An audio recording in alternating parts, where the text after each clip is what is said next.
یہ جو میں آپ کو طرز دیتا ہوں اہل باطل سے گفتگو کرنے کا، یہ طرز ہے۔ وہ طرز کیا ہے؟ سوال پر آپ سوال پر سوال کرو تو لوگ ٹھیک ہو جائیں گے۔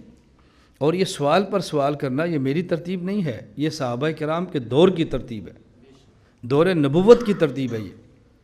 اب یہ عنوان نہیں، میں اس پہ آپ کی خدمت میں دلائل پیش کرتا کہ سوال پر سوال کیسے ہوتے ہیں، اور صحابہ کے دور میں اس کی مثالیں کون کون سی ہیں، وہ کیسے سوال پر سوال کرتے تھے اور اپنا موقف کیسے پیش کرتے تھے۔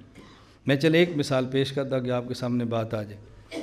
رسول اکرم صلی اللہ علیہ وسلم نے والا نامہ، مبارک خطوط، شاہان اور بادشاہوں کے نام لکھے۔ آپ نے خط لکھا شاہ مصر اور شاہ اسکندریہ مقوقس کے نام، اور حضرت حاتب بن ابی بلتہ رضی اللہ عنہ کے ہاتھ بھیجا۔ اس نے حضرت حاتب سے کچھ سوالات کیے۔ ایک اس نے سوال کیا کہ کیا تمہارے پیغمبر حضرت محمد صلی اللہ علیہ وسلم یہ نبی اور رسول ہیں؟ کہا جی نبی اور رسول ہیں۔ انہوں نے کہا جب ان کو مکہ والوں نے نکال کے مدینے بھیجا تو پھر تمہارے نبی نے ان کے حق میں بد دعا کیوں نہیں کی تاکہ وہ ختم ہو جاتے؟ حضرت حاتم نے پوچھا عیسیٰ علیہ السلام سچے نبی ہیں؟ کہا سچے نبی ہیں۔ کہا جب یہودی ان کو مار رہے تھے تو ان نے بد دعا کیوں نہیں کی؟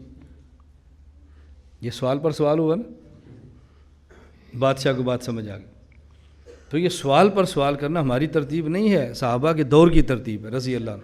بس فرق یہ تھا اس ترتیب کسی نے نکالا نہیں ہے، اور ہم نے نکال کے بتایا کہ یہ ترتیب، اور یہ حکیم الامت مولانا تھانوی رحمہ اللہ کا فیصلہ ہے۔ تھانوی رحمہ اللہ یہ بات سمجھاتے ہیں کہ باطل سے گفتگو کرنی ہو تو وہاں تحقیقی جواب نہیں کام دیتا، الزامی جواب زیادہ مفید ہوتا ہے۔